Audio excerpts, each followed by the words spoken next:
Hi, I'm Hannah Brents. I am a licensed independent clinical social worker and a registered yoga instructor, and I have a private practice in Massachusetts. I have a bachelor's and master's degree in religious studies, and I know firsthand how toxic, fundamentalist, and cultic religious communities can be so damaging. So thanks for being here. Before we get started, I'd like to encourage you to press that red subscribe button if you haven't already to the Theology Therapist YouTube channel and the bell notification so you can stay up to date on all weekly releases. Lastly, if you find any of this helpful, I would encourage you to share with a friend or leave a comment below and let me know what you think. So let's get started. So today we're talking about purity culture and toxic femininity. I have a lot to say about this. I'm gonna try not to get on too many soapboxes, but I found this article that I can't wait to go through with you because I think that it really showcases so well what happens in these communities around women's roles, bodies, purity culture, femininity. Let me find an example. This is how I prepped for today. Let me find an example of like a Christian community themselves describing what they think femininity is. And I found it. So I am gonna walk you through the points, and I believe there are 4. No, I'm gonna call that 5 points, and then something to note at the end that they highlight as like, this is femininity. I pulled this from an article. I'll link it below, don't mind. And I will say that I originally tried to find something on like the Proverbs 31 woman and on their website, but I couldn't find it so succinctly. So I've got some thoughts about like the Proverbs 31 woman, but not talking about that today. I want to jump in. So this article, it was written on this website called livinghope.org. This is a type of, it says Living Hope Ministries. So, you know, I haven't looked into too deeply like what they do, but they're based in North Central Texas. And this article is called A Real Woman, Defining Biblical Femininity, which I hope you're not gonna make me say that word over and over today because it is kind of hard to say.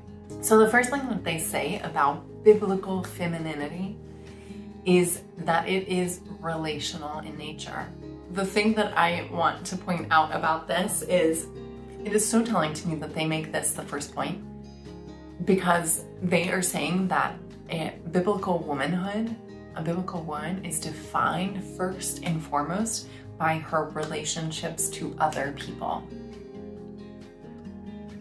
Are you with me here?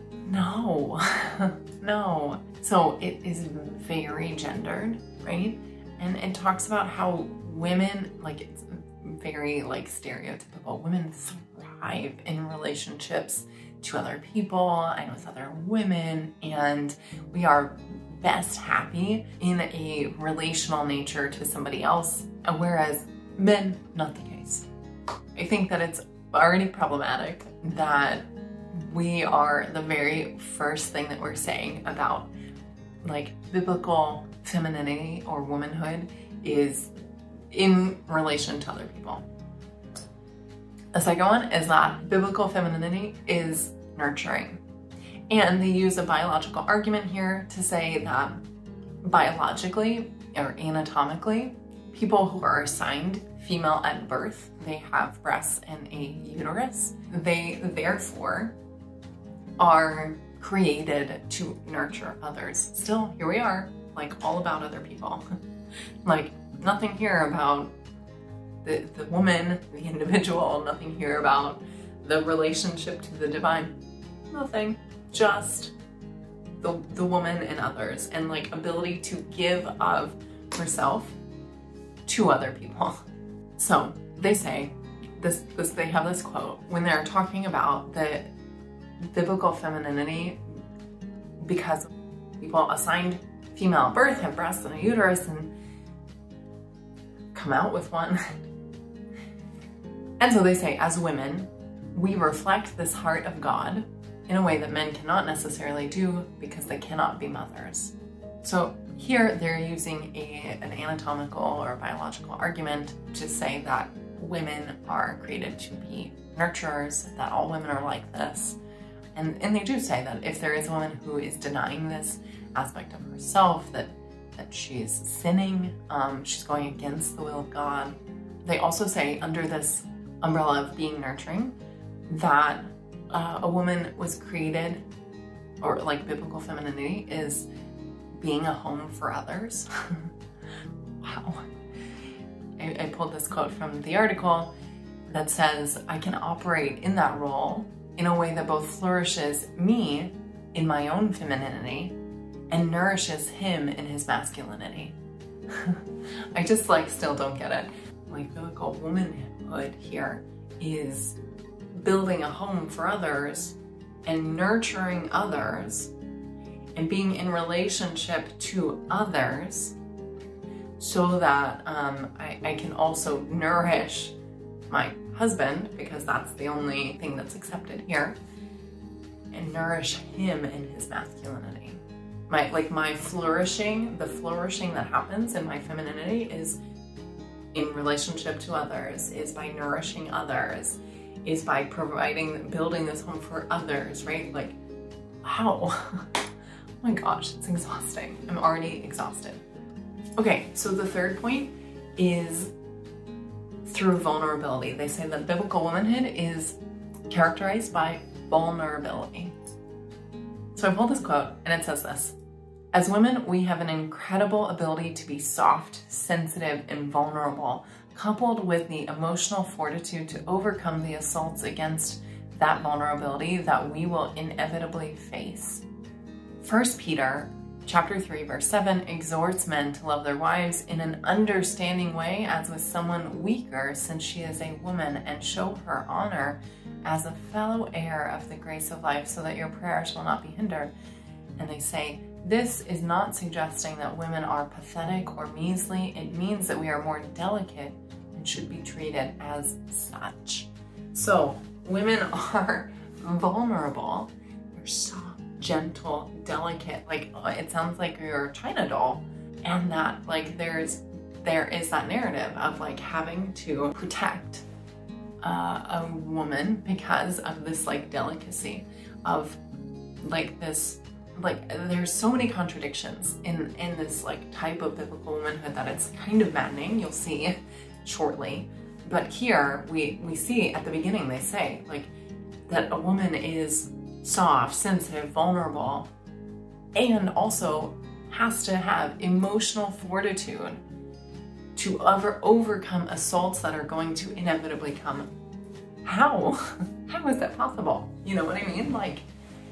If you are so delicate that you need protecting by a man, because that's this narrative, how do you also have the emotional fortitude to overcome assaults that are going to be coming? And are we actually talking about sticks and stones may break my bones, but words may never hurt me? Or are we actually talking about physical assaults? I'm not really, these things aren't really adding up to me. The fourth characteristic that they qualify for biblical womanhood is the desire to be beautiful. Can you believe that?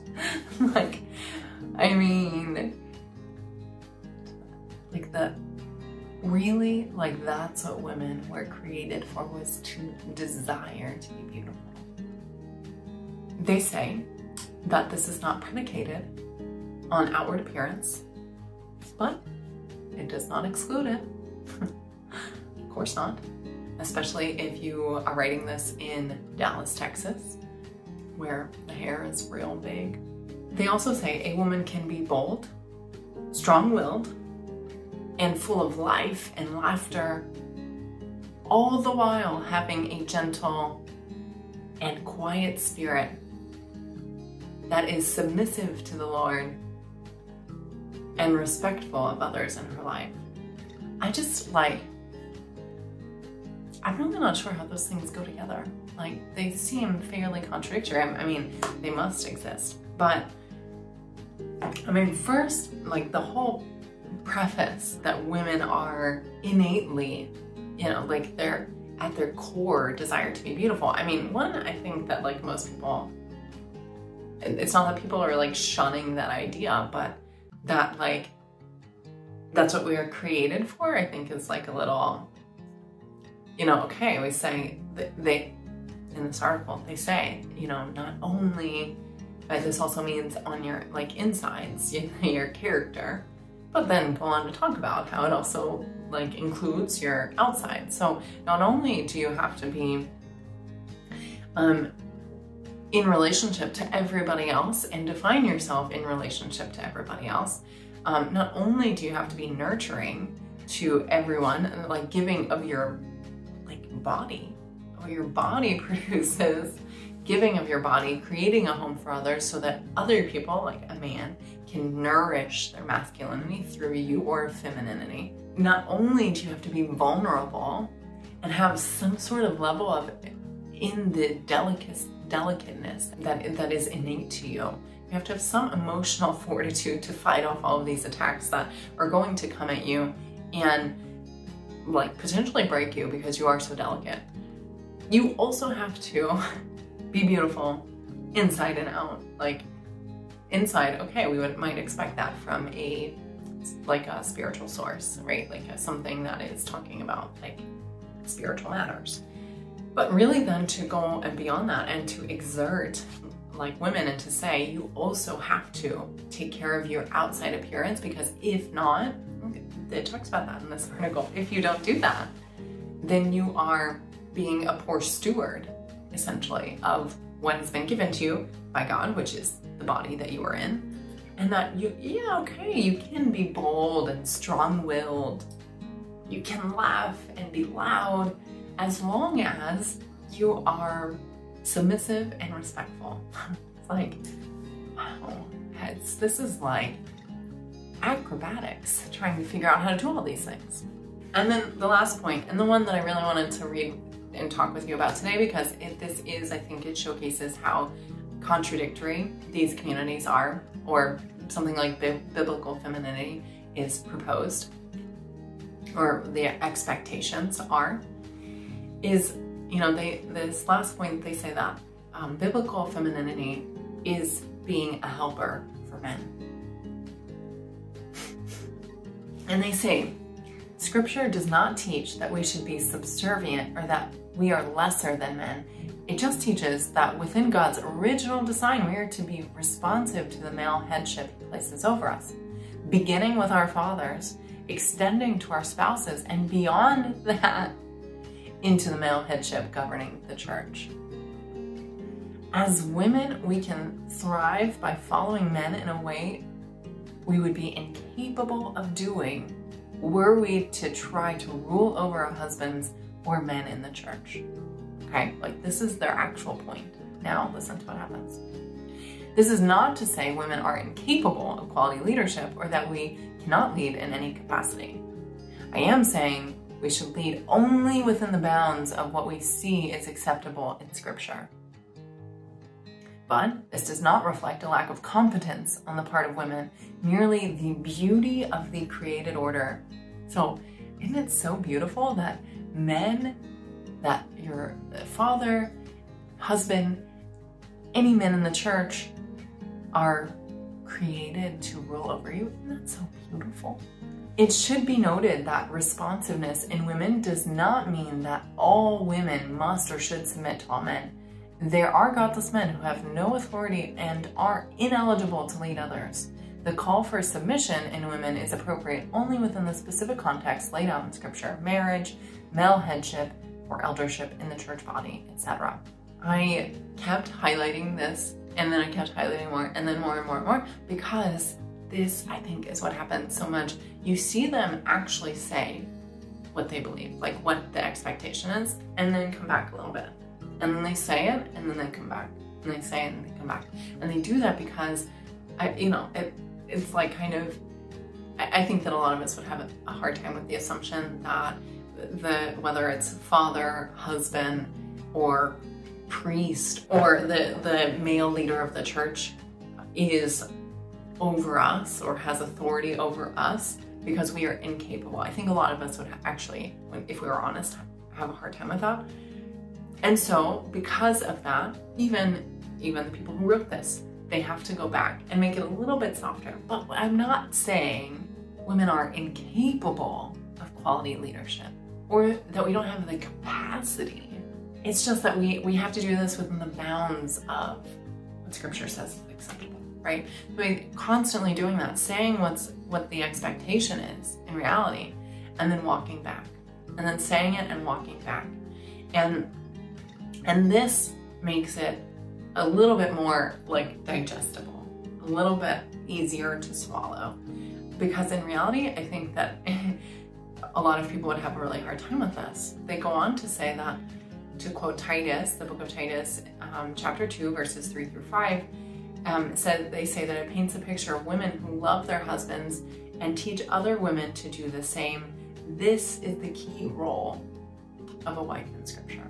So this blog article, this ministry, is defining biblical womanhood, biblical femininity, only, if you hear that, it's only based on a woman in relationships to somebody else.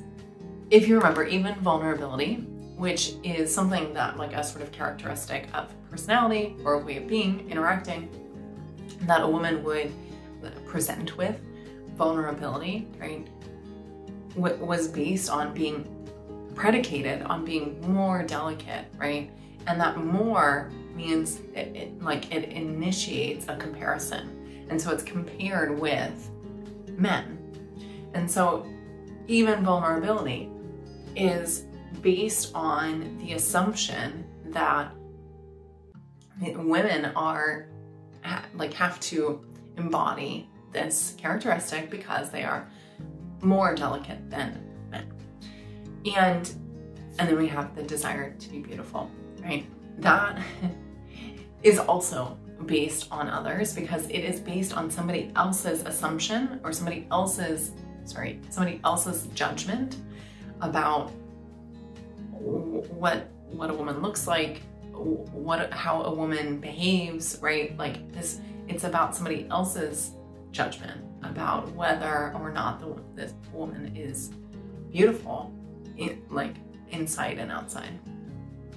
And then lastly, that saying that the woman, a woman, and if she is fulfilling her sort of biblical role of femininity, is doing that best by helping a man or a husband or the head of the church or the father, right? And that the key role of a wife is loving her husband and teaching other women to love their husbands. There's so much wrong with it because it's so limited and it's so heteronormative. It's so sexist. That it's I just don't even know what to say anymore besides that. The last thing that I want to say about this is, this thing about it being heteronormative is really quite sad. But, they say when femininity goes wrong, according to conservative Christian folk, what they say is we may choose to wall up through being defensive, being sexually promiscuous to control men, taking on a false masculine dress or action. We may try to eliminate the need for men in our lives, operate out of our curse, so that's the sort of Genesis, Adam and Eve type thing, and rule over men, defensively detach from people so they can never get in to reject us, avoid relationship altogether, or simply operate in a manipulative way to try to control our relationships, nagging, putting others down, being passive-aggressive, gossiping, slandering, busybodying. Everything about this biblical womanhood is about men. And it is so sexist. And it is homophobic. I didn't talk to you as much about it, even though I mentioned it right here. The article itself talks about how if you are a lesbian or if you are LGBTQAI, although it doesn't even talk about that as broadly, that you are living under the curse or this Adam and Eve thing, or you are sinning or whatever. So it is just so this idea, the expectation of biblical womanhood is all about men. It is so sexist. It is so homophobic. And that's why I think so many people are just done, you know, just done. So I talked too much. Let me know what you think in the comments. Have you had a similar experience? Were you in a community that was like this? Like, talk to me about that. I know that, and I talked to you like here and there about that before, that like my experience growing up, like this was the expectation, essentially. It was explicit too. Like this was the expectation. And so that's part of the reason why I was like, you know, no, like this is not for me. Like this, and it's also actually not what I understand, who I understand God to be, or the divine spark that is within me. I don't see it as something in relation to men. It's about me, and it's about the divine. And so I get a little fired up and on too many soapboxes. So let me know what you think in the comments, what your experience has been like. Be well, and I'll see you next week.